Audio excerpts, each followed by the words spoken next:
The breath of the ocean. Rest your mind, the journey begins in silence. The surface of the sea lies still as if holding its breath. A faint, salt mist moves with the wind, brushing against invisible lines between air and water. Somewhere far away, waves collapse and rebuild themselves endlessly, rhythmically, like the slow heartbeat of the earth itself. Above, the light dims by degrees, not fading but folding, turning the sky from silver to blue, from blue to something close to sleep. The sound changes first. The noise of the world grows distant. The hum of engines, the calls of birds, the thin whistle of air. Each one fades until only the soft, layered sound of water remains. It moves without direction, without purpose. It simply is. The ocean does not rush. It receives. You take the first step below the surface. The cold meets your skin gently like a slow exhale. The water closes around you, not as a barrier, but as a calm weight. The light bends, the world becomes liquid, and everything that once seemed urgent begins to dissolve. The surface, with its ripples and glare, stays above, a memory of movement now left behind. Down here, time loosens its grip. Bubbles rise and disappear before they reach the light. Sound no longer travels as before. It hums through your bones, steady and low. The further you descend, the softer the world becomes. Edges blur, colors fade, thoughts slow to the rhythm of the deep. Fish move in graceful arcs, their scales catching what remains of the sun. Threads of light twist and scatter, tracing silver ribbons across the current. Then even that light is gone. Darkness does not arrive suddenly. It seeps in, patient, until every direction looks the same. But the dark here is not empty. It breathes. Tiny flickers bloom and fade, blue sparks, green pulses, living lanterns drifting through a midnight sea. The ocean holds its own kind of silence, not the absence of sound, but the fullness of it. You can sense entire worlds inside this quiet. The slow sway of kelp forests, the invisible migration of plankton, the endless carving of sand across the seabed, each motion small, precise, unhurried. A stone arch rises ahead, worn smooth by centuries of tide. You pass beneath it as though through a gate. Beyond it, the seafloor stretches wide, a desert made of shadow and grain. Coral ridges glow faintly, touched by distant luminescence. Small creatures trace invisible paths, their trails vanishing as quickly as they form. Everything moves, yet nothing disturbs the calm. The mind resists at first, and means it looks for reason, for edges to hold, but here there are none. The sea has no corners, no fixed shapes, no noise to cling to. Slowly, thought itself begins to breathe at the ocean's pace. Every inhale feels deeper, every exhale slower. In this weightless stillness, it becomes easy to forget the surface, the rush of hours, the chatter of meaning. What's left is something simpler, the sense of being surrounded, suspended, understood without words. The ocean does not speak, yet it tells everything. A school of silver fish glides past like a single thought crossing the mind. They turn, shimmer once, and disappear into the blue. A strand of seaweed drifts upward, its motion tracing time itself, slow, continuous, without beginning or end. Here in the deep, nothing asks for more than presence. The current asks you to float, not to fight. The silence asks you to listen, not to think. The dark asks nothing at all. It simply lets you rest. The sea is not a place to fear. It is the oldest form of peace, the mother of stillness, the patient listener of everything that ever was. Beneath all noise, beneath all memory, its pulse continues, steady, unbroken, ancient. You drift a little farther. The pressure deepens, but so does the calm. There is no direction now, only depth. No sound but your breath and the quiet murmur of the world below. Rest your mind. The journey has begun, and it will carry you deeper, into the slow heart of water, into the quiet that remembers every story ever told, into the kind of silence that lets the world finally sleep. Yonaguni, the city forgotten beneath the waves. The descent begins softly. Light filters through the surface like liquid glass, bending and breaking into long silver ribbons that stretch down into the blue. Each meter deeper feels like moving through time itself. Slower, heavier, quieter. The sounds of the surface fade until there is only the hush of your own breath, the faint hum of the current, and the slow pulse of the sea. Beneath you, shadows gather. The first outline appears gradually, almost shy, a dark shape beneath the turquoise, its edges too straight, too deliberate to be only stone. As you drift closer, the water grows cooler, and the light turns green, then grey. The shape sharpens into steps, immense terraces cut into the seafloor, their faces carved smooth, their corners precise. It is the Yonaguni Monument, the forgotten city beneath the sea.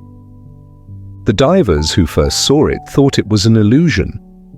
From above, it looked like a natural ridge, perhaps sculpted by the slow erosion of waves. But as they descended, the truth became more complex. The formation revealed itself as something both natural and unnatural. Stone blocks arranged like a staircase for giants, each level rising at exact angles, each line too straight to be a coincidence. Now, as you float above it, the structure seems to breathe with the ocean. Seaweed drapes along its ledges, long strands swaying in the slow rhythm of the current. Small fish dart through the cracks, their scales glinting like fragments of lost light. The water moves across the stone as though tracing an old memory, touching, then leaving, again and again. You follow the slope downward. The first terrace leads to another, then another. Massive platforms arranged in a pattern that feels deliberate, like the base of a sunken pyramid. Between the stones are narrow passageways filled with shadow, and the occasional flicker of movement where a crab or eel has made its home. There are no sharp sounds here, only the muted echo of bubbles rising through the stillness. At this depth, every breath feels sacred. You can sense how long the place has been here. Thousands of years, perhaps more. The rock holds the patience of centuries, its surface smoothed by time and tide. Whether human hands built it or nature carved it by chance, the effect is the same. It feels alive. Not in motion, but in presence. The light dims further. You turn your headlamp on and the beams glide across the edges of the stone. You can see straight lines meeting at right angles, a staircase descending toward the sand. The steps are broad and even, large enough for a temple or a throne. The thought of it existing in complete silence beneath the sea gives it an almost unreal grace, like a dream that decided to take shape. Seaweed drapes over the cracks, soft and ancient. Tiny bubbles rise from the cracks, floating past your faceplate and vanishing into the dark above. There's a rhythm to it all. The pulse of your breath, the slow sway of the weeds, the soft knock of pebbles shifting in the current. The ocean here feels not empty, but watchful, as though it remembers the world before language. If you move closer, you'll see something remarkable. Long horizontal grooves etched along the face of the stone, aligned as if measured.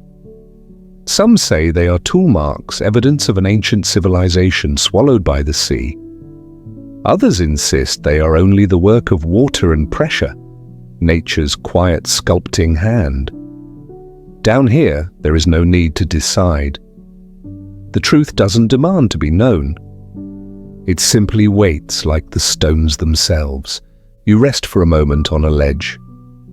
The sand beneath your fins swirls gently, forming spirals that drift and dissolve. The water presses softly against your suit, not harsh, not cold, just there, like an ancient presence keeping you company. Imagine, perhaps, what it looked like above water, if it ever was. Maybe there were temples, open squares, voices rising in the wind. Or maybe it was always like this. A cathedral built by time alone, shaped by the rhythm of waves long before people learned to dream of gods. Your light catches on something below, a smooth face of stone that resembles a doorway. It's not an entrance, only an illusion of one, carved by erosion and imagination. But the feeling remains that behind the wall, something is waiting. Not alive, not hidden, but simply existing, patient and still. A school of small yellow fish moves past, their motion slow and unbothered. They pass through what looks like a staircase leading nowhere, their bodies flashing briefly before fading into the green dark. The stairs descend into sand, disappearing under centuries of sediment. You swim lower, tracing your hand along the stone. It feels coarse in some places, sharp in others. The sea has smoothed it, but the angles remain. At one point, the formation splits into a long corridor, narrow, precise, and unnervingly straight. You drift through it slowly, light beams sweeping over walls that seem carved with purpose. The silence thickens here, so dense it almost has texture. Some divers say this place hums faintly when the current passes through. Others say it sings. But in truth, it's only the vibration of water moving through the narrow spaces. A natural voice, low and patient. Still the sound carries a weight that feels like memory. You reach the end of the corridor and emerge into a wider clearing. The sand here is pale, fine as dust, and the monument rises around it like an amphitheater. Massive steps surround the space on all sides, each one a platform large enough to stand upon. For a moment, you hover in the center, surrounded by stone that seems to watch from every direction. The feeling isn't eerie, it's calm, almost comforting, like standing in a place that once held meaning, even if that meaning is forgotten. Above, faint rays of light pierce the surface, scattering like slow rain through the water. They fall across the stone in soft patterns, illuminating patches of coral and algae. For a few seconds, it feels as though the place breathes again, awakened not by sound but by light itself. Then the current shifts, and the light moves on, leaving everything in grey shadow once more. You begin your slow ascent. Each movement lifts you away from the monument, but not entirely. It stays below, a quiet geometry of patience and mystery. The deeper you leave it, the clearer the surface light becomes, but the more unreal the air above feels. The monument lingers in thought, like something your mind doesn't want to let go of. When you finally break through the surface, the sea stretches around you, calm and endless. The sky above is pale, the sun filtered through thin clouds. The air smells of salt and stone. Behind you, beneath the rippling water, lies the Yonaguni monument, unmoving, unchanging, still breathing in the language of the sea. No one knows whether it was built or born. No one needs to. In the ocean's memory, it is both a monument to everything time can touch and everything it can't. And as you float there, the waves rocking gently beneath you, you feel it. that deep, wordless stillness. The same stillness that shaped the stone, that holds the sea, that moves through every silence in the world. Rest your mind. The ocean remembers for you. The MV Joyita, a voice lost to the sea. The ocean is calm but uneasy. Its surface glimmers like a mirror, reflecting a pale sky where the horizon fades into mist. The air is still enough that every ripple feels deliberate. Out here, time has no edges, only water and distance, repeating forever. Through the haze, a faint silhouette drifts. A ship without motion, tilting slightly to one side.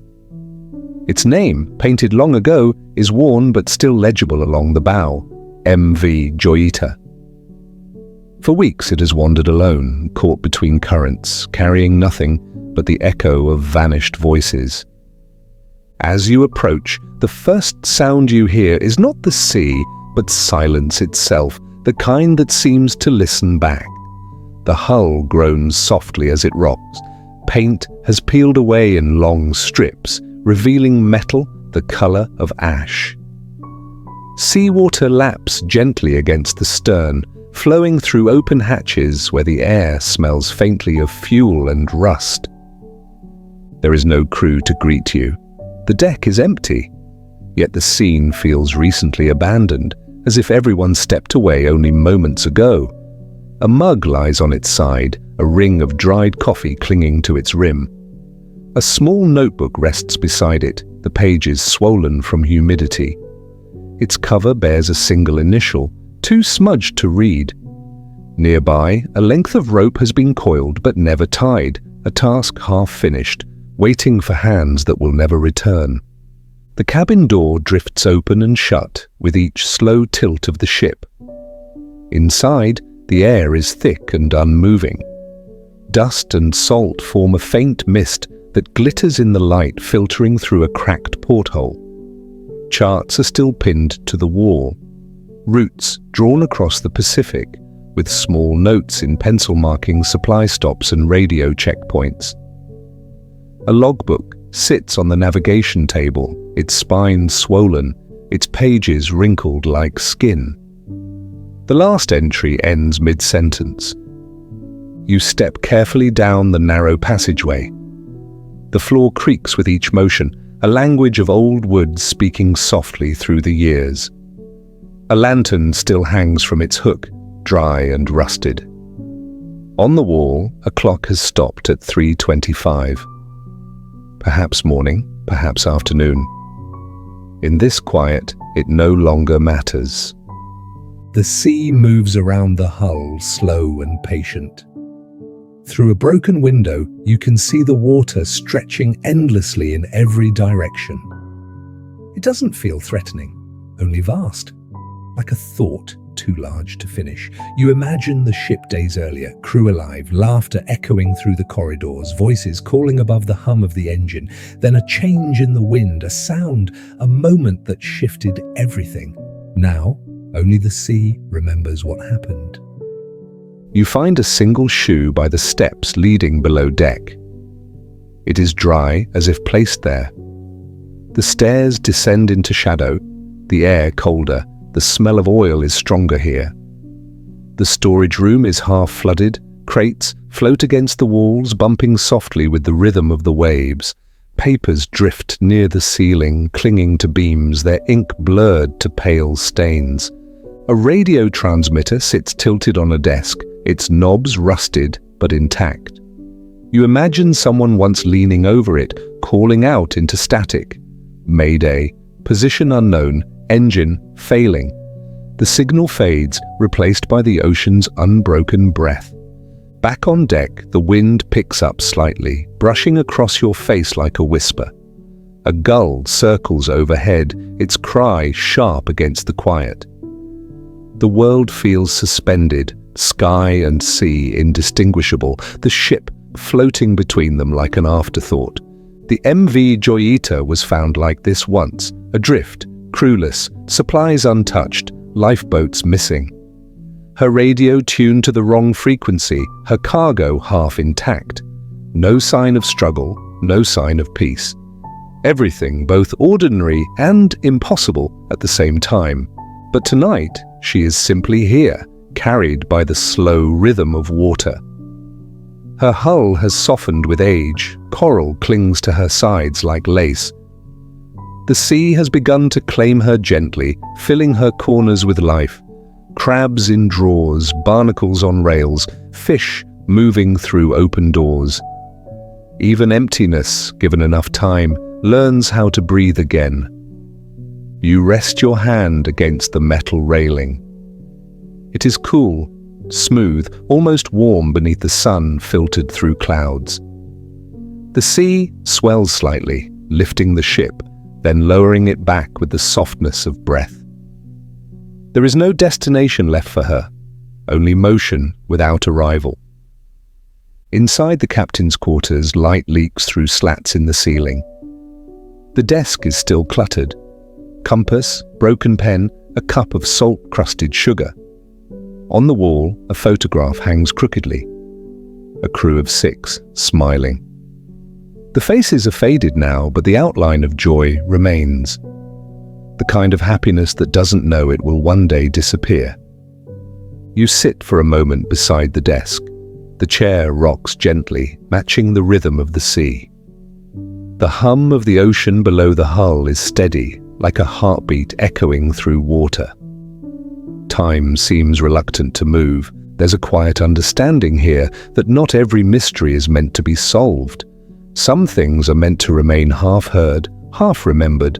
The ship is no longer searching for explanation. She is content to drift, to be part of the ocean's endless patience. Through the porthole, the horizon has changed color. The mist is turning gold at the edges. The surface gleams softly, like polished glass. The wind carries a faint scent of rain. You can almost believe the ship sighs, not from sorrow, but relief. If you listen closely, you can hear the sea speaking through her. The slow groan of timbers, the whisper of water against rusted steel. Together they form a kind of lullaby, one that asks for nothing, promises nothing. Just a rhythm to rest within. As night begins to fall, the mist thickens again. The sea becomes darker, calmer.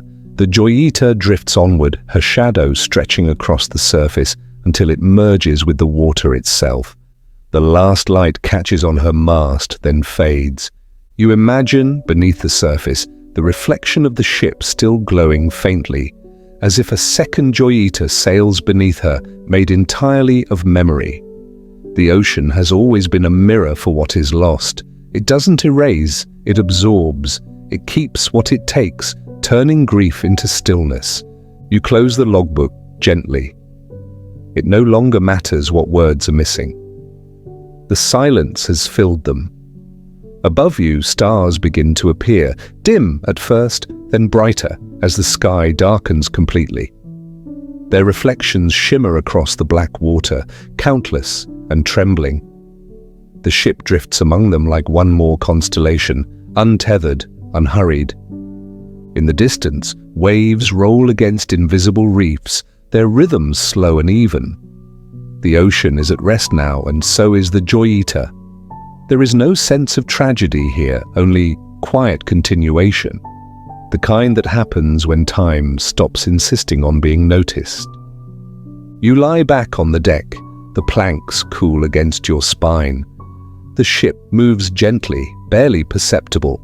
The stars shift overhead, tracing patient arcs across the sky. Somewhere below, the deep hums its endless song, low, soft, eternal. For a moment, you feel the weight of the world loosen. There is no separation between you and the ship, between ship and sea, between sea and sky.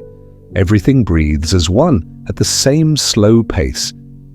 The MV Joyita, once a vessel of purpose and destination, has become something else, a floating monument to stillness.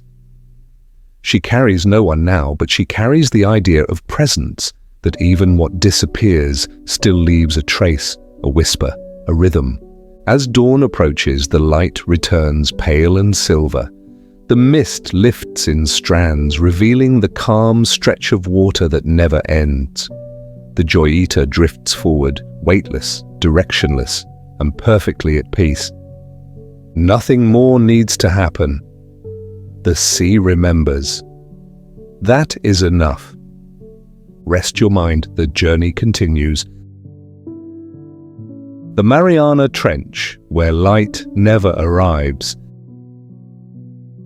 The descent begins long before the darkness. It starts at the surface, in the still, endless blue where the horizon disappears into the sky. The light here is soft, almost tender, scattering across gentle ripples. You can still see color in the silver of foam, the faint green shimmer below. The air hums faintly with warmth, and for a while it feels like the sea could go on forever without changing. But it does. It always does. At around 100 meters, the light begins to fade. The surface above becomes a distant mirror, trembling and unsure. The blue deepens into indigo, the shapes blur. Fish appear less often, sound grows muffled, heavy. The air in your tank turns sharp and metallic in your throat. The weight of the ocean begins to press against your body. Not unkindly, but firmly, as if reminding you that you are entering a place that does not belong to you. By 500 meters, daylight is gone. What remains is memory, a vague brightness that lingers somewhere in the mind but no longer in the water. The world is now shades of blue-black, soft and infinite. You drift downwards slowly through a silence that hums like a heartbeat, slowed to near stillness. Then comes the darkness, pure, complete, ancient. The kind of dark that feels alive. You cannot see it. You can only sense it, moving around you, vast and without shape. The water is colder now, dense and heavy as glass. The deeper you go, the more it presses. Not crushing, but constant, patient, like time itself.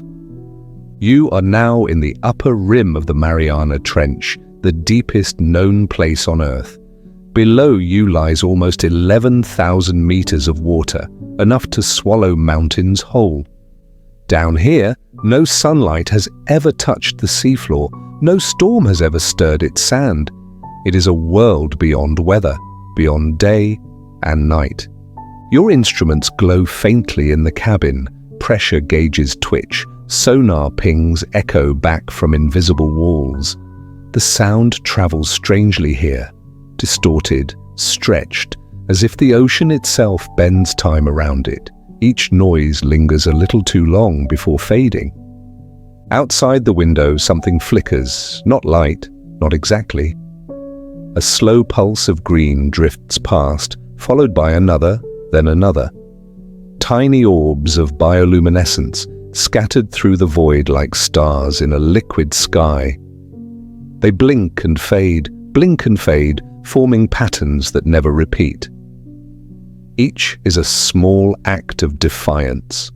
Life burning quietly in a world where light should not exist. You drift lower.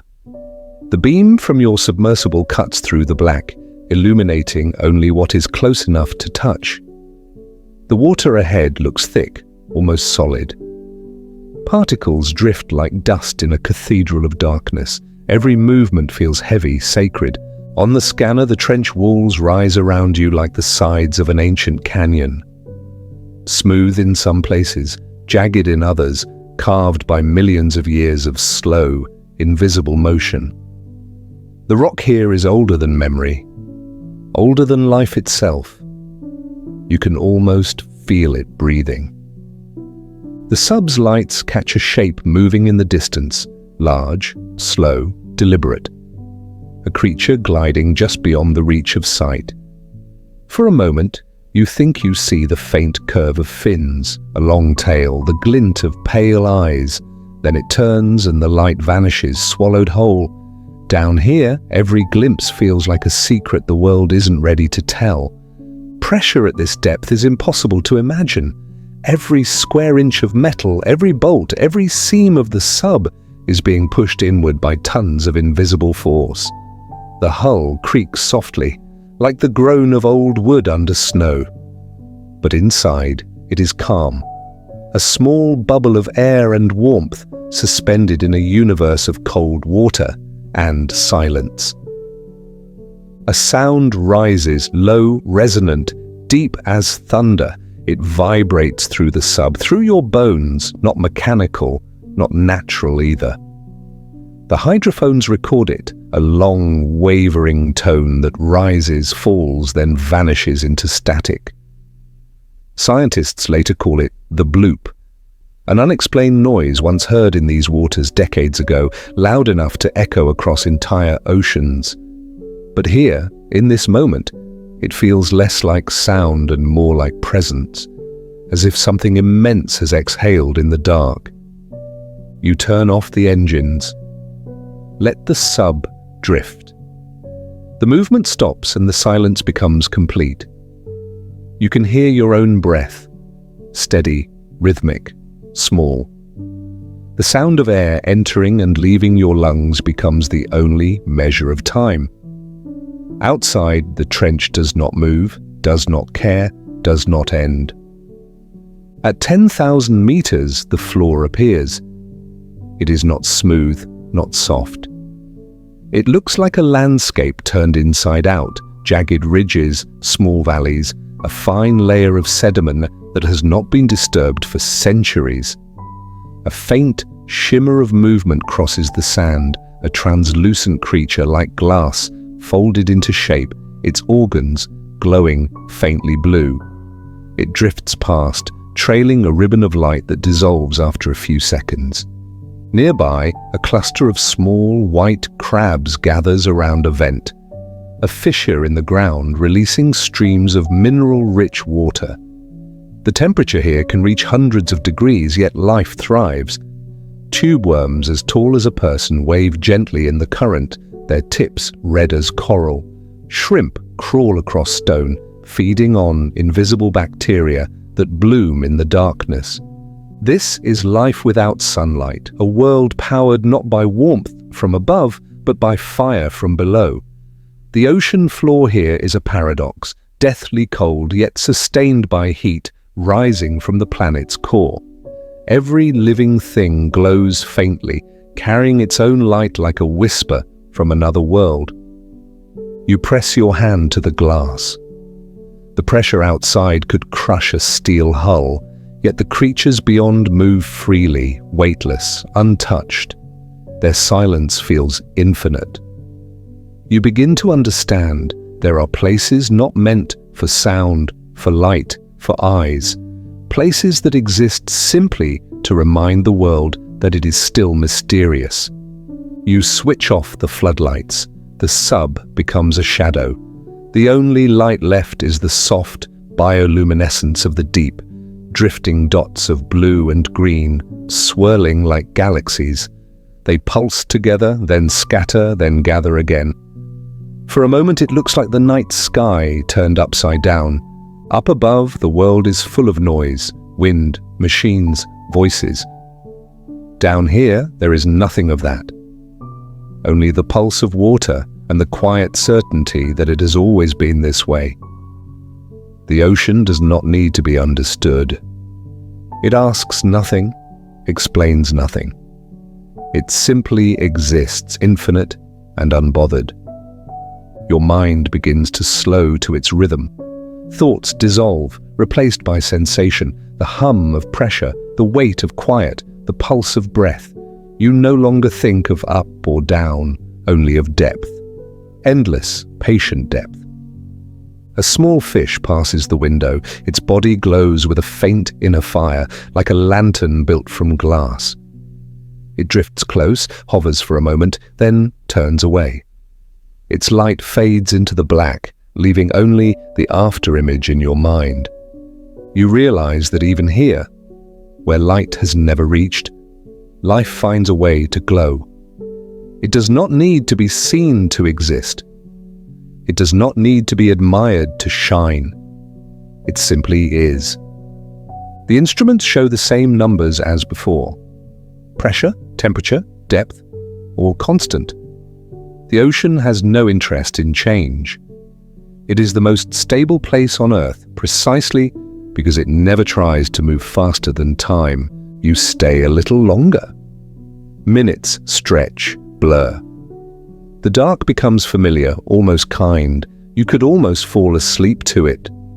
The slow hum of water against the hull, the occasional whisper of current, the faint crackle of unseen rock shifting miles below.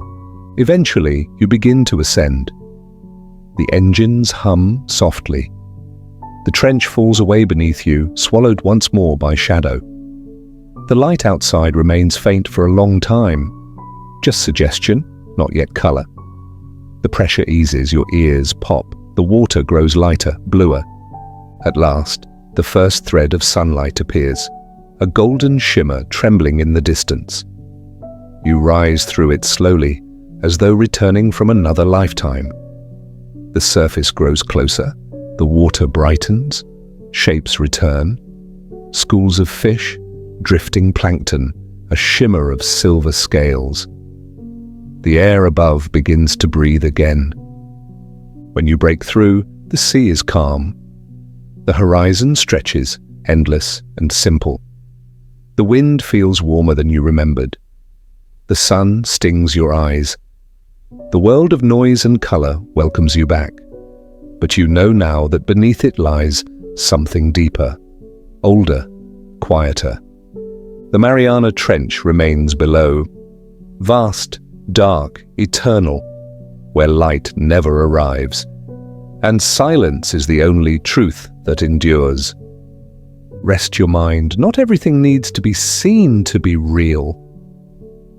Some things exist only to remind you that even in the darkest places, the world still breathes. Heracleion, the city that sleeps beneath the sea. The light softens as you descend. The sea turns from blue to a muted green, the kind that feels ancient, as though the color itself remembers a time before memory. Grains of sand drift past in slow spirals, carried by the quiet breath of the current. Somewhere below, shapes begin to form. Faint at first, like ghosts, then clearer. Lines too straight to be natural, shadows of stone rising where there should only be silt. This is Heracleion, the forgotten city beneath the waves. The first sight is a column, massive and pale, its top broken, its base buried halfway in sand. Around it lie fragments of statues, hands without arms, faces without eyes. Fish weave through them like whispers through ruins. Every movement sends a cloud of dust rising, soft and slow, as if the city itself exhales when touched. The deeper you go, the more the silence grows. Even the hum of the equipment fades into the rhythm of the sea.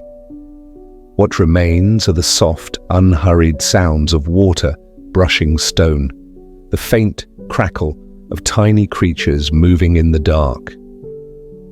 Once, long ago, this place stood at the mouth of the Nile, a port where traders and sailors from across the Mediterranean came to rest, bargain, pray. Its streets bustled with voices, the smell of salt and spice, the ring of metal against stone. Now only the architecture remains, reduced to patterns of shadow and light. Your lamp catches the edge of a statue half buried in coral. It is enormous, a figure of a man, perhaps a god, his face worn smooth by centuries of water. His eyes are gone, but his expression still carries a calm authority, as though he is simply waiting for the tide to turn again. Around him, smaller figures lie scattered, fragments of kings and queens, sphinxes without heads, slabs of marble etched with hieroglyphs that no one can read anymore. Each piece rests exactly where it fell, undisturbed. The ocean does not rearrange its ruins. It keeps them gently, as if holding a long, slow breath. As you drift through the streets, the outlines of the city begin to emerge. There are pathways still visible beneath the sand, straight roads that lead nowhere now, lined with collapsed pillars and stones once carved with precision. You imagine feet walking there, voices calling across the harbor, the creak of wooden ships tied to stone docks. But in the quiet of the deep, all of that feels distant, like a memory belonging to someone else's dream. A ray of sunlight pierces the surface far above, scattering faint light across the ruins. Dust motes glow like gold flakes in the water. For a moment, the city looks alive again. The shimmer dances across the statue's face, giving it the illusion of breath, of eyes blinking open for the first time in centuries. Then the light shifts, and the illusion fades back into stillness. A fragment of wall rises before you, carved into its surface are faint markings, hieroglyphs eroded into near invisibility. You can barely make out their shapes: a falcon, a serpent, a hand. The ocean has worn them down, but not erased them. It never erases completely, it only softens. The meaning is gone, but the texture remains. Nearby, a fallen temple arch rests crookedly in the sand. Coral has wrapped itself around its base, turning its surface into a living tapestry of red and violet. Fish dart in and out of its openings, their movements precise and effortless. The contrast between stone and life is startling. One immovable, the other constantly in motion, yet both part of the same quiet persistence. The current moves gently through the ruins, slow and even, like breath through a sleeping body. Each movement of your fin stirs the dust, revealing and hiding the past in the same gesture. You pass through what was once a marketplace. Wide stone floors now covered in fine silt, the remains of pottery scattered like fragments of forgotten language. A small amphora lies on its side, its mouth open to the dark, empty but not lonely. And then the harbor, you can still see its shape. A semicircle of massive blocks extending into the sea, their outlines softened by coral growth. Between them, the seabed slopes downward into shadow, where the ships of Heracleion once anchored. The timbers of some vessels remain, fused into the sediment, their shapes faint but recognizable. The sea has kept them like pressed flowers, fragile, preserved by stillness. Above the harbor, two statues stand side by side. They are enormous, rising from the sand like watchmen. One is of a pharaoh, the other of a goddess, perhaps Isis, her arms once raised to bless sailors before departure. Now both figures are headless, their surfaces covered in the small shells of living creatures. Yet even so, they seem alive in their own way. The sea moves across them like fabric, wrapping them in shifting color, in the quiet shimmer of time. You hover between them for a while. The water here feels heavier, older. A faint vibration hums through it, not from sound, but from the weight of the centuries. It feels like standing inside history itself, not reading it, not studying it, but listening to it breathe. Heracleion fell slowly, they say. The earth beneath it shifted, the delta swallowed by rising tides. The sea did not destroy it. It simply took it in, inch by inch, wave by wave, until the city that once looked out over the horizon became part of it. And when it was done, the ocean covered everything in silence, as though laying a soft hand over a restless world. Now the silence is the city's truest form. You drift past a row of pillars that once marked a temple entrance. The carvings are nearly gone, but the symmetry remains perfect. 2 lines of stone leading into what was once a sacred hall. The floor inside is uneven now, covered in coral and sand, but if you close your eyes, you can almost hear footsteps echoing through it. The sound is faint, not real, but it lives somewhere in the rhythm of the sea. A school of silvery fish sweeps through, turning as one body. The reflection from their scales flashes across the stones, briefly bringing light back to the temple's interior. It looks, for a heartbeat, like the dance of firelight. Then they vanish, and the hall returns to its dim stillness. Deeper within you find an altar. Small and plain, its surface cracked but intact.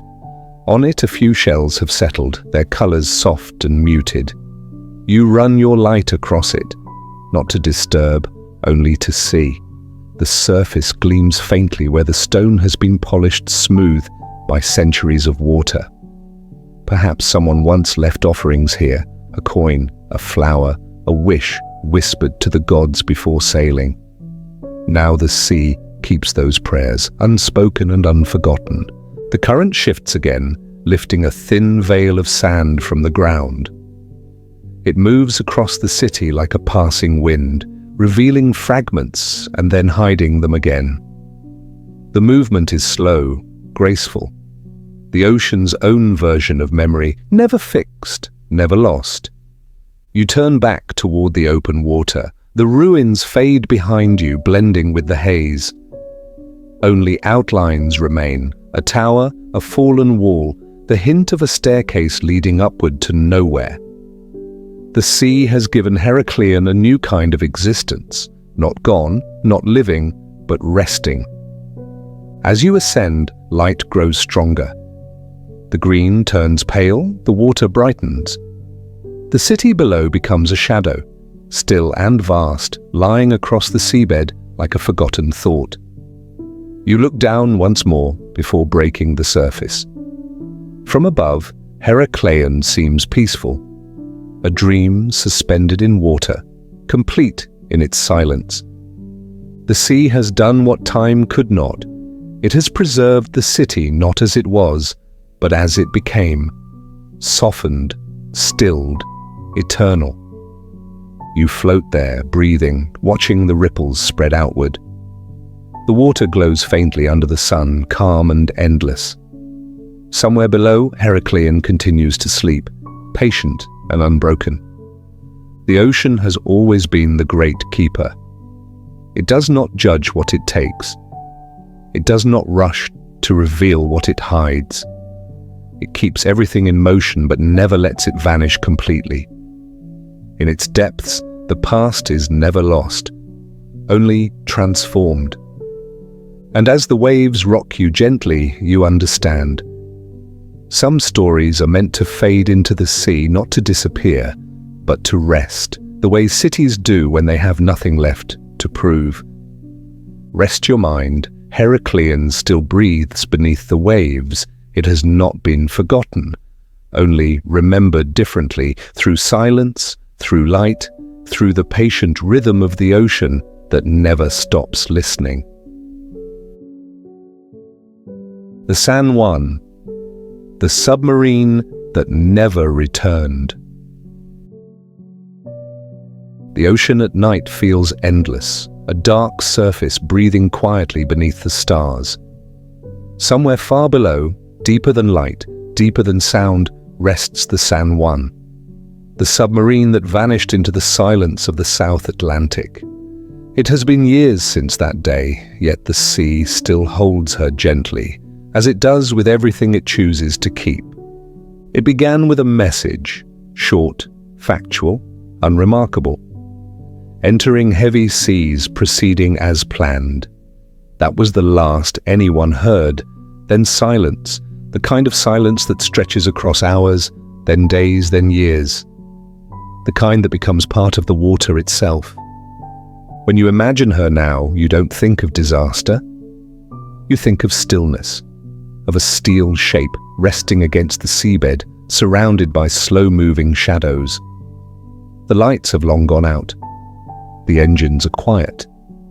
Only the ocean hums, low and steady, pressing against the hull with the patience of centuries. The San Juan was small compared to the vastness of the sea. 70 meters of metal, a human-made lung built to hold life against pressure no body could bear. Inside, The air once smelled of oil and iron and electricity. The walls were close, the corridors narrow, every surface humming with mechanical rhythm. The crew of 44 men knew each sound by heart, the groan of the ballast tanks, the whisper of water outside the hull, the clicking heartbeat of sonar pulses searching for a signal in the dark. Now all of it is quiet. Imagine descending into that silence. The water grows colder, the color of the world fades, the light from above fractures, scatters, and disappears completely at 200 meters. Below that, the sea becomes a black expanse, thick and calm. Sound changes here, it slows, bends, lingers. Every vibration becomes a ghost. The deeper you go, the more the water presses, ton by ton, until even the smallest motion feels sacred. At 900 meters, the darkness is complete. The beam of your submersible stretches forward only a few meters before being swallowed whole. You move slowly through this invisible world, a realm of gravity and silence, where the line between life and memory blurs. And then, through the black, the shape appears. A curve of metal, smooth and cold, half buried in silt. The San Juan. She lies on her side, her hull torn open along the middle, a long wound carved by unimaginable pressure. The steel looks soft now, folded and melted by force. Silt has begun to gather inside, filling the spaces where light and breath once lived. Fish move in and out through the cracks, their bodies glowing faintly with bioluminescent blue. The ocean, as always, wastes nothing. You drift closer. The beam of light touches the insignia, faded but still there, painted letters spelling ARA San Juan. The paint flakes away when the current shifts like dust dissolving from an old photograph. Around her, the seafloor is quiet, untouched. No debris field, no chaos. Just the still presence of a vessel resting exactly where it stopped moving. Inside, everything remains in place. Control panels sit covered in a thin layer of sediment. The captain's chair, the dials, the switches, all waiting in silence, their purpose long finished. The chart room door hangs slightly ajar. A pen floats in the air, trapped in suspension, its ink leaking into the water like smoke. You imagine the last moments, not the panic, not the noise, but the sudden stillness after it. The sound of alarms fading, the final creak of metal bending, the last breath of air, before everything becomes water. Then quiet, absolute, infinite quiet. At this depth, nothing decays quickly. The cold preserves everything, fabric, metal, even memory. The men of the San Juan remain part of the vessel now, their presence woven into the rhythm of the deep. The ocean does not bury its dead, it carries them. Slowly, patiently, without end. Your instruments register nothing unusual. No current, no movement. The water here is so still it feels solid. Only the faint hum of your own machinery reminds you that time is still passing. You hover there, suspended above the wreck, as though at the edge of a cathedral built from water and silence. The hull of the submarine is not a ruin, it's a monument. Every dent, every fracture tells the same story. Of human hands that dared to go deeper than they should, not out of arrogance, but out of faith in the idea that the world can be understood. The San Juan is not a tragedy in this stillness. It's a continuation. The sea reclaiming what it lent, the earth closing its circle. The pressure outside your sub is enormous, more than 100 times what a person could survive. Yet the sea is perfectly calm. It is not cruel. It simply is. The deep ocean has no malice, no mercy, only permanence. Your light moves across the wreck again. Inside one of the compartments, a single chair floats against the ceiling. A faded patch of fabric clings to it. Blue, frayed, almost beautiful. A small fish rests on its edge, unafraid. It flicks its tail once and disappears through the open door, leaving a small cloud of dust drifting behind. For a while you don't move, you just listen, though there is nothing to hear. The quiet here has a texture, thick, soft, immense. It feels less like emptiness and more like presence, as if the ocean itself is aware of what it holds and chooses to hold it gently. The sonar pings once, a soft, round sound that echoes back from the walls of the trench. It's not an answer, only an acknowledgement. Even machines sound humble down here. You think of the families who once waited on the shore, watching the horizon, listening to radios for news that never came. You think of the months of searching, the ships scanning the waves, the satellites tracing faint signals. You think of the moment they found nothing and how the sea stayed exactly the same, silent, infinite, unchanged.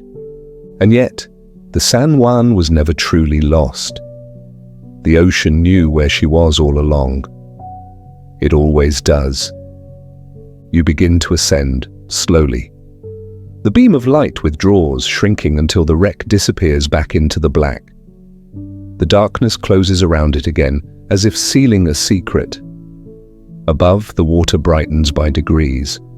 Black to blue, blue to silver, silver to light. The air grows warmer, thinner. You break the surface, and the sound returns. Waves, wind, the distant call of gulls. But something has changed. The silence of the deep lingers in your chest. You breathe, but it feels like borrowing from the sea. Each inhale softer, slower, shaped by what you've seen. Somewhere below, the San Juan rests exactly as before. The ocean does not disturb her. No current sweeps her away. No storm reaches her depth. She remains in perfect stillness, surrounded by cold, dark water and the slow hum of eternity. People will say she was lost, that she never returned, but in the language of the sea, she simply went home. The deep does not destroy, it transforms. The submarine is no longer a vessel. It is part of the ocean's memory now, another quiet shape in its vast collection of stories told without words. At the surface, the wind rises again. Waves lift and fall. The horizon glows faintly in the distance. You close your eyes and let the sound of the water fill your ears, not as noise, but as rhythm.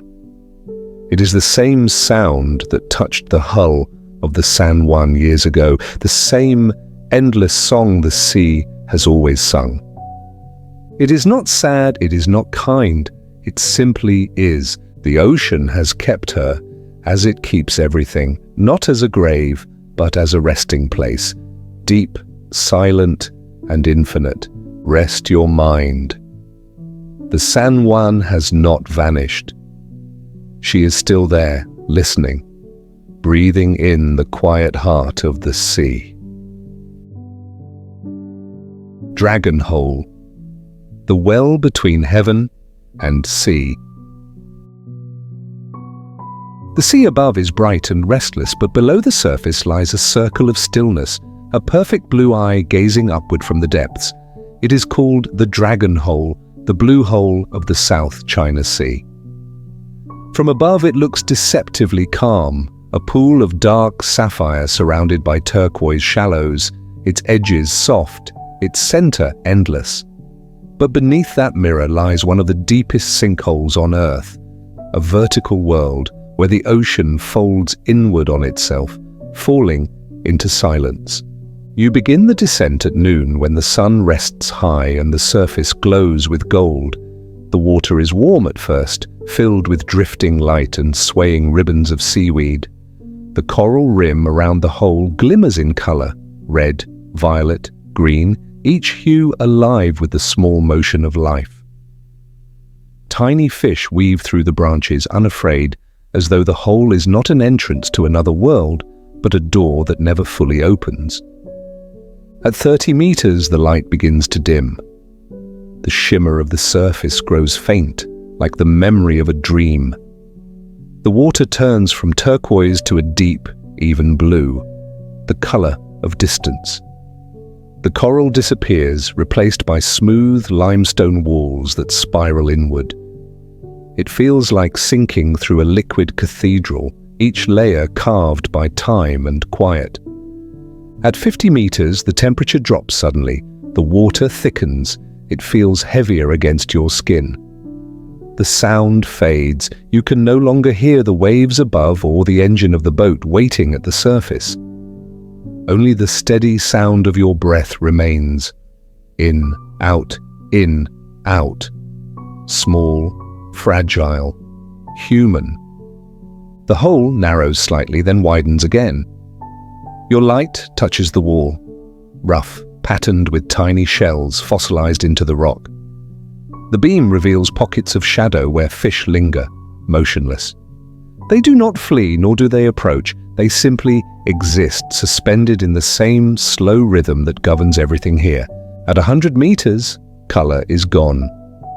The world becomes monochrome, blue fading into black. The light from your lamp cuts only a few meters ahead before vanishing completely. The deeper you go, the more it feels like falling through air rather than water. The sense of weight, of direction, disappears. You can't tell whether you're still moving or if the whole is rising to meet you. And then a whisper of current, the faintest movement of water, invisible but certain. It curls around you, spiraling down like a thread of cool breath. The deeper layers of the dragon hole are filled with these unseen rivers, streams of water that do not mix, each layer heavier, denser, older. Scientists say the water at the bottom may have been trapped for centuries, untouched by the surface world. You follow the current downward, letting it pull you deeper. At 200 meters, you pass into a layer where oxygen disappears completely.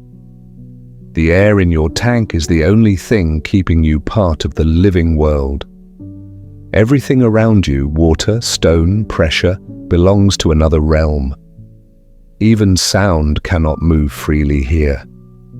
It bends and fades, swallowed by the thick dark. The walls fall away and the hole opens into a vast chamber. Your light touches nothing. The beam fades into emptiness. This is the threshold, the place where light dies. The sea feels ancient here, older than the continents above it, older than thought. You feel its age in your bones, not as fear, but as awe. For a long time, you simply hover there.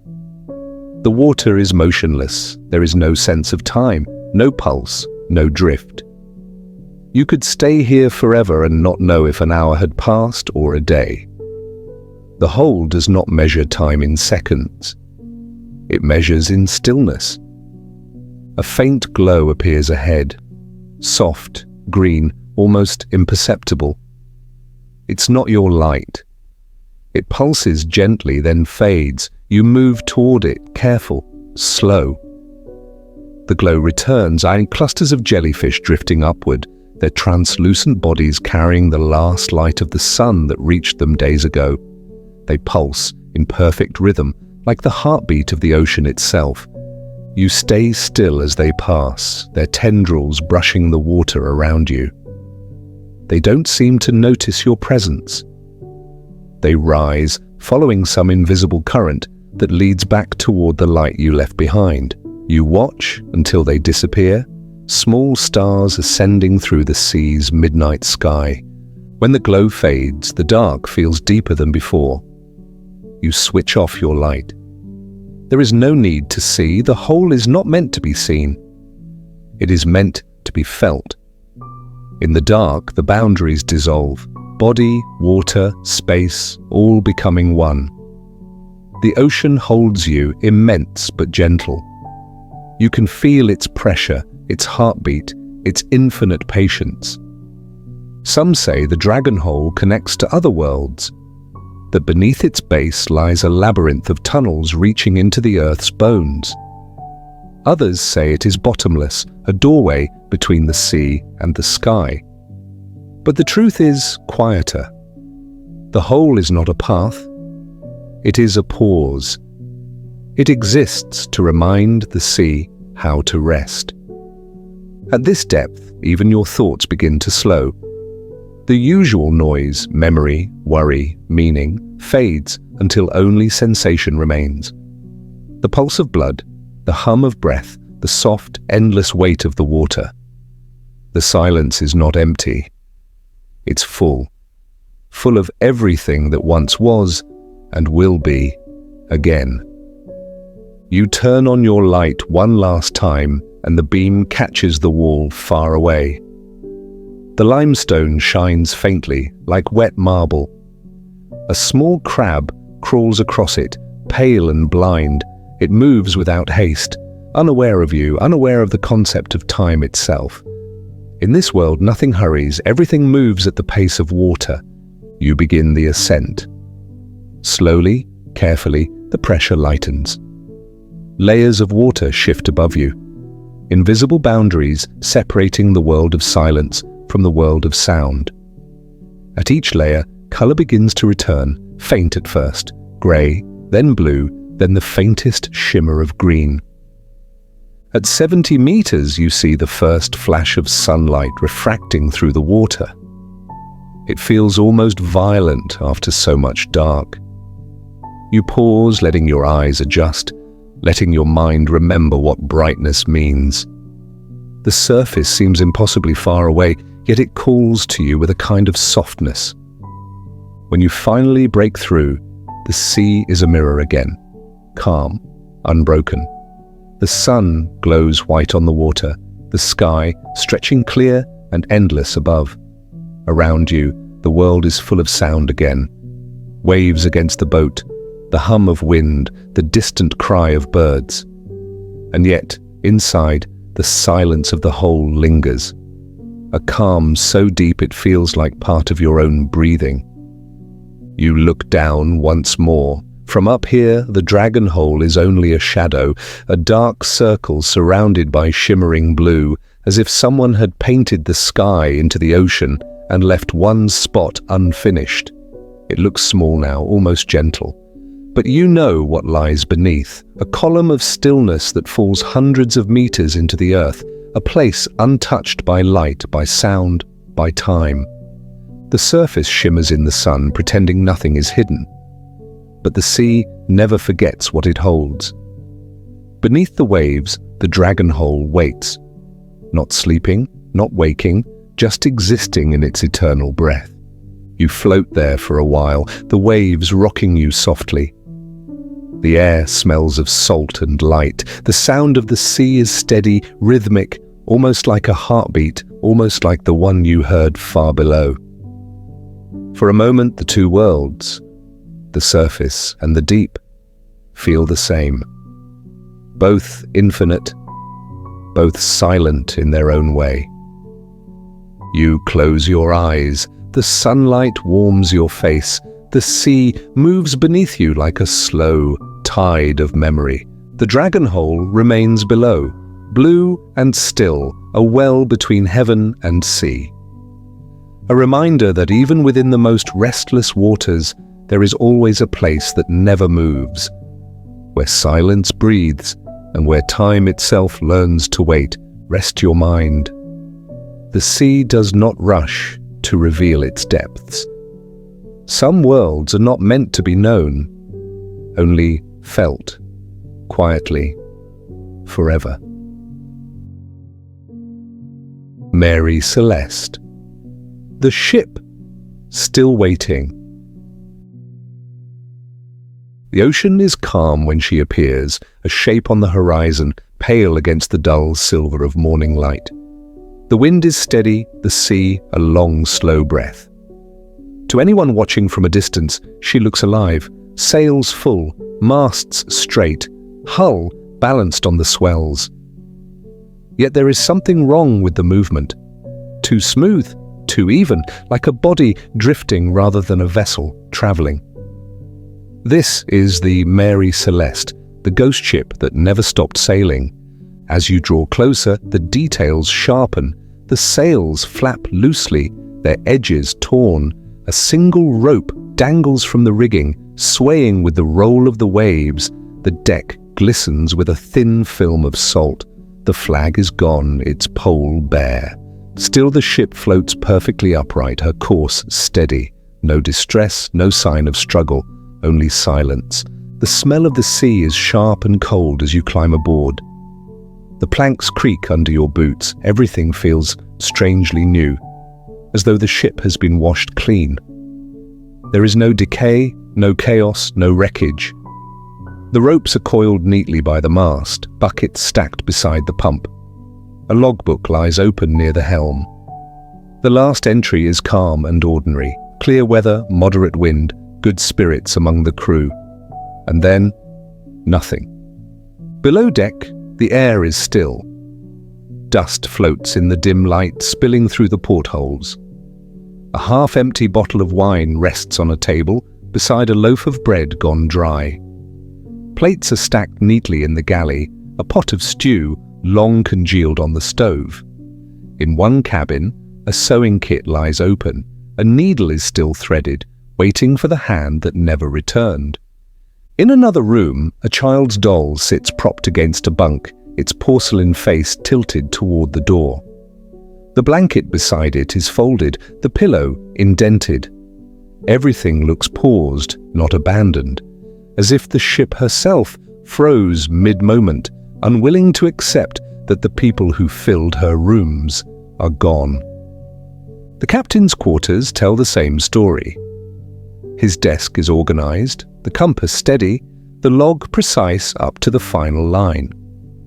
On the wall, a photograph of his wife and daughter sways gently as the hull rocks.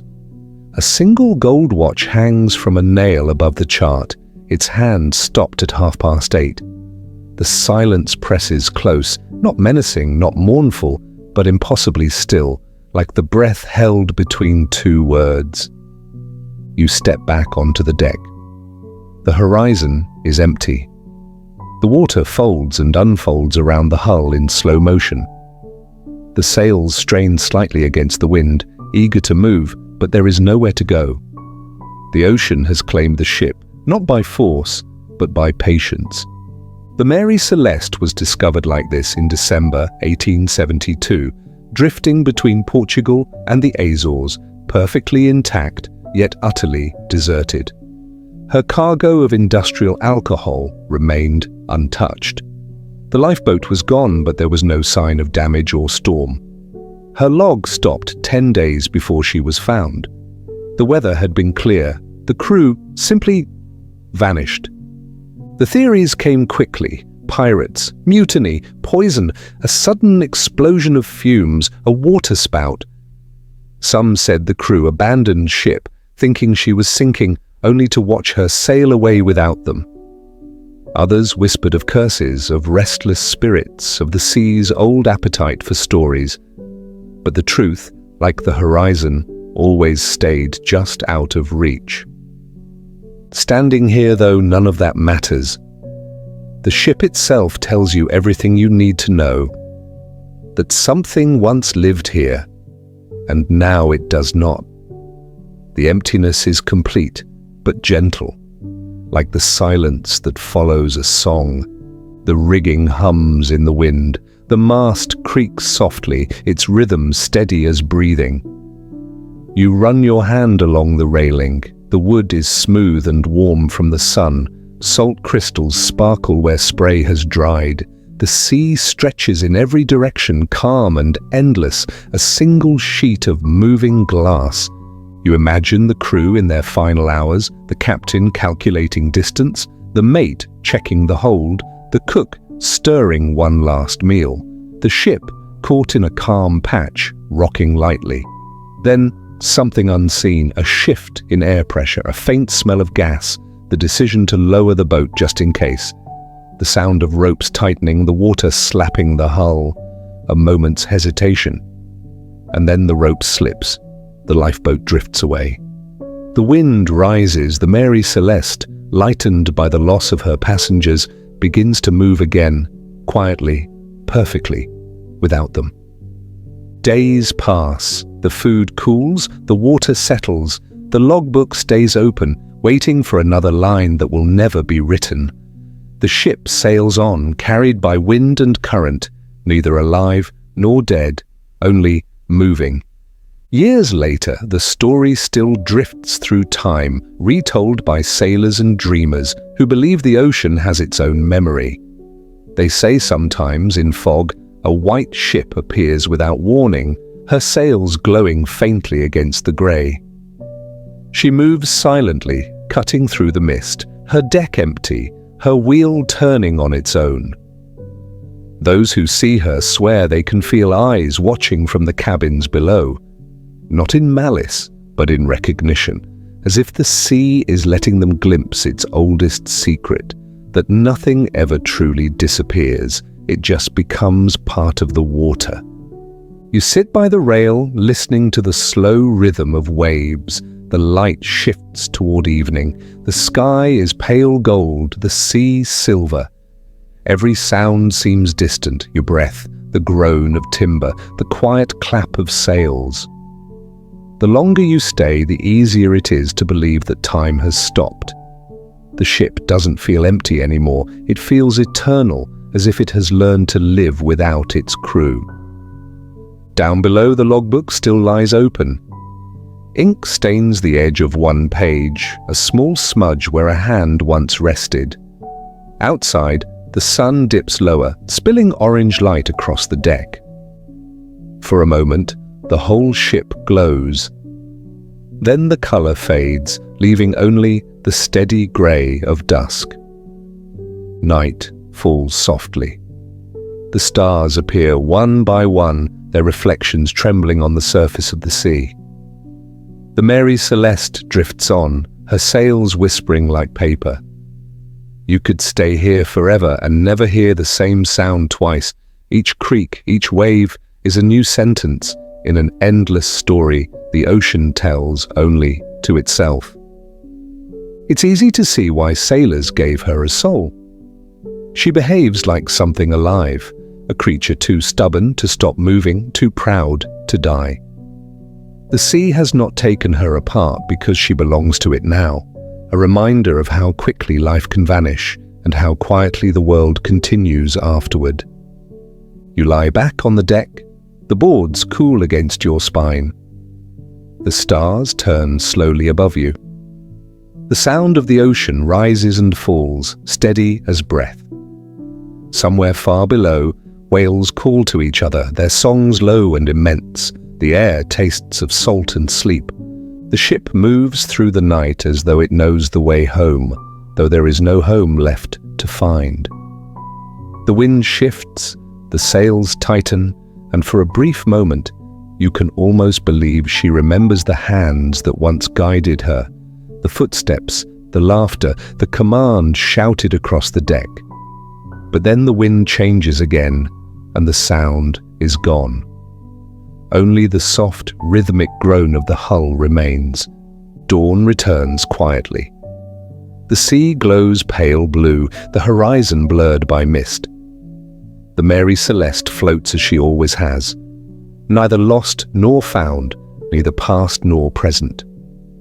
The light creeps down the masts, touches the wheel, and slides across the open deck where no one stands. You look once more into the captain's cabin before leaving. The watch on the wall has not moved.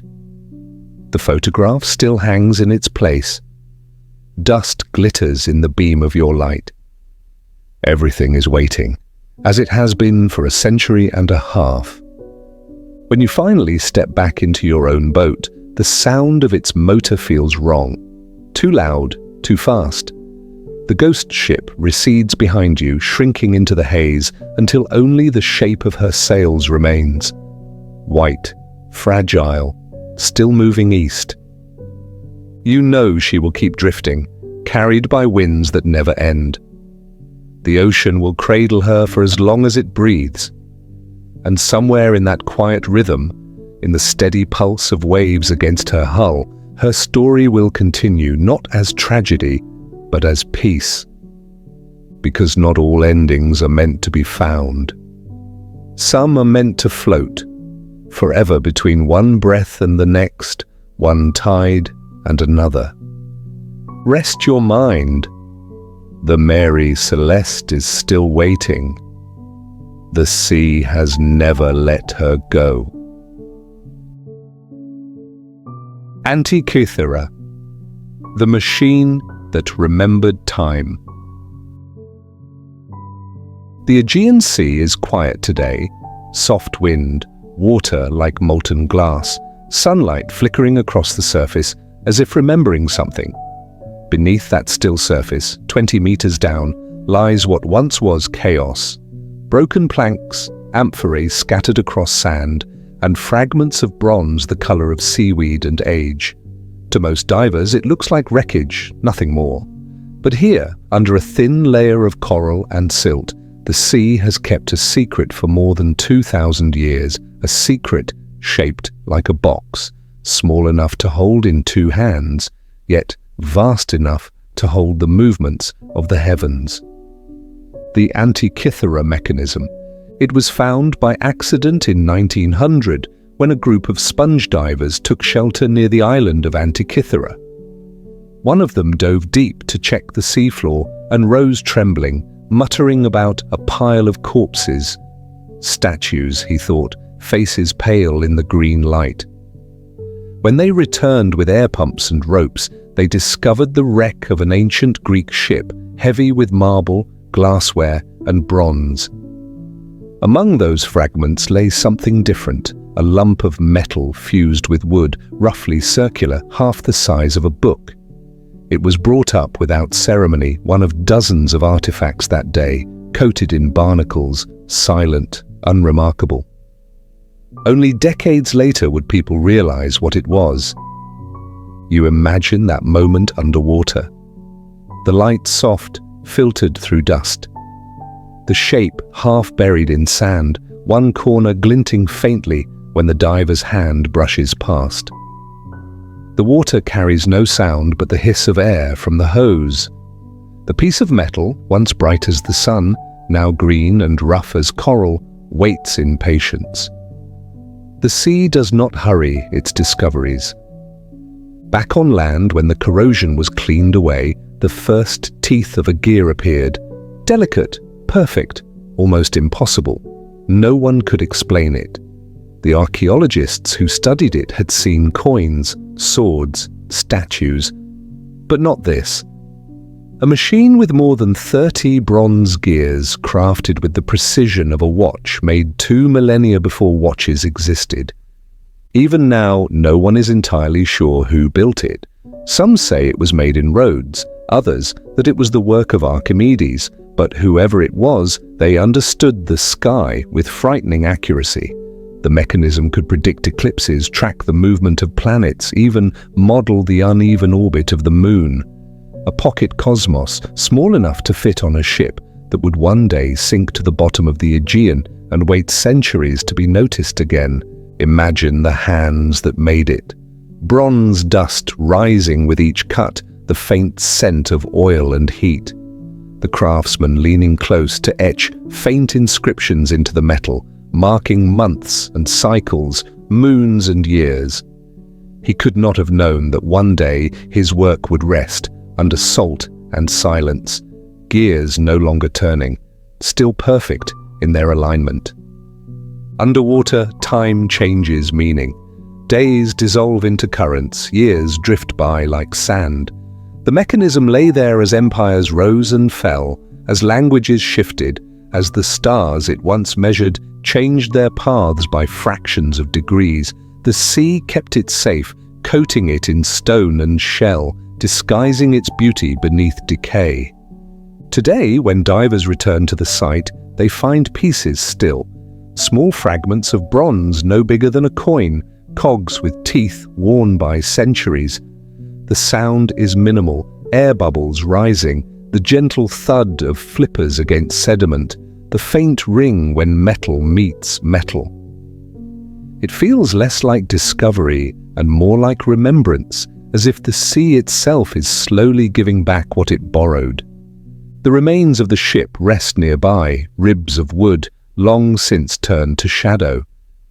Amphorae lie on their sides, cracked but whole in form, holding nothing but silt and air. A statue's hand reaches from the sand, marble fingers curled as though still grasping for something. The divers move carefully not to disturb the ghosts. When the mechanism was first X-rayed in the 20th century, its secret finally opened. Inside the corroded shell were concentric gears, hundreds of teeth, each cut with impossible precision. Scientists mapped their connections and realized what they represented: the passage of time itself. It was not a clock in the modern sense. It was something far stranger, a way to see time as a living system, not linear, but circular, always returning. Turn the main crank and the sun and moon would move across miniature dials. A separate wheel tracked the 4-year cycle of the Olympic Games. Another predicted eclipses marked with letters for color and visibility. Every rotation a whisper of cosmic order, a man-made reflection of the sky, and then it was gone, swallowed by a storm, lost with its ship and crew. Perhaps it was on its way to Rome, a gift or a curiosity for an emperor. Perhaps it was simply traveling with a merchant who didn't know what he carried. In either case, it found its home at last in silence, where time itself could no longer touch it. You imagine how it looked before it sank. Shining bronze, the faint scent of oil, the delicate ticking as gears turned under sunlight. The craftsman's fingers stained green from metal filings. The sound of gulls, of waves against the hull. The device, wrapped in cloth, placed gently into a crate. Someone's hands tightening the rope, unaware they were securing one of the most extraordinary creations of the ancient world. A memory of the heavens made solid. And then a storm. Wind, rain, lightning striking the surface of the water. The sea rises, the ship leans, crates break loose. The box tumbles, cracks open. The mechanism slides free, rolling across the deck, its gears turning one last time. Then the fall, the cold rush, the sinking weight, the light fading above. It settles among the debris, resting on the ocean floor where time finally stops. Centuries later, the divers' lights find it again. Their lamps cut through the green, and the metal glows faintly under the silt, as if still alive. One diver reaches out, his glove brushing the edge, and the sea responds with a slow swirl of sand, revealing part of a circle, a fragment of a dial. The diver exhales, a trail of bubbles rising like thoughts. You can almost hear the sound, not mechanical, not natural. A faint, metallic hum that might just be imagination, or memory, or something older than both. Above, the world continues as usual, waves breaking, ships crossing, sunlight scattering on the surface. Below, in the stillness, the mechanism rests unchanged. It has seen darkness longer than any human can comprehend, and yet somehow it still holds the story of light. The geometry of the sky, the rhythm of the moon, the endless return of days. In a museum in Athens now, the fragments are displayed behind glass. You can see the tiny engravings, the teeth of gears, the faint trace of human hands. The air inside is cool and dry, sterile. But if you close your eyes, you can hear the ocean in it. That slow, steady hum of the deep. The mechanism has not stopped working. It has simply changed its medium. Its gears are no longer bronze, but memory. When scientists rebuilt it with modern tools, they found it astonishingly accurate, predicting eclipses decades in advance, calculating the position of the moon with precision lost to time. Each reconstruction, each digital model is a small resurrection, another attempt to listen to the whisper left inside the metal. But the real wonder is not what it did, it's that it existed at all, that someone 2,000 years ago looked at the sky and thought not just of beauty, but of pattern. Not of eternity, but of repetition. They wanted to understand the loops of time, to hold them, to give them shape. And somehow they succeeded, long before the world was ready to know what they had done. The ocean, patient as ever, kept their secret until we were ready to hear it. Now, as you float above the sight, the light from the surface shimmers through the water. The pieces of the shipwreck lie scattered beneath you, and bronze, wood, marble, all softened by centuries. The mechanism is gone from here, lifted to the world above, but its shadow remains. A faint imprint in the sand, a memory of the space it once filled. The sea moves across it like breath. You exhale. Bubbles rise toward the surface, trembling and bright. The sound of your breath mingles with the faint creak of your gear. A reminder that every machine, no matter how advanced, is temporary. What remains is not the mechanism, but the motion. You ascend slowly. The water brightens, turning from green to blue to silver. The waves break softly above, scattering light in every direction. For a moment, you see the sun's reflection. Perfect, circular. Just like the dials that once turned inside that bronze box. The same pattern continuing. When you break the surface, the air feels strange. Lighter, faster, thinner than the water you left behind. The boat rocks gently nearby. Someone asks what you saw, but you can't find the words. How do you describe something that measured the heavens, then chose to sleep at the bottom of the sea? You only say, quietly, it's still working. Because in some way it is. Not through gears or cranks or hands, but through the rhythm it taught us to see. The patience of time, the circle of light, the silence of the deep. Rest your mind. The machine of the sea is still turning. It always has been. The breath of water. The sea quiets at last. What was once noise, the roar of storms, the hum of engines, the whisper of discovery, now settles into a single rhythm, soft and steady. The waves move like breathing, slow inhalations of salt and silence, exhalations of foam and light. You can feel it beneath the surface, a pulse older than the world, patient enough to outlast everything that tries to name it. Below, the stories rest together now. The lost city of Heracleon sleeps beside the ruins of ships that never came home.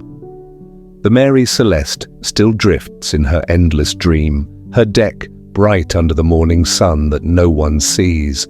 The San Juan lies in her cathedral of pressure, surrounded by the dark hum of eternity. And deeper still, the trench waits, silent and vast, holding the echoes of every sound the earth has ever made. Even the fragments, a gear from the Antikythera, a shard of glass, a coin from a drowned port, have found their places. Time does not bury them, it arranges them.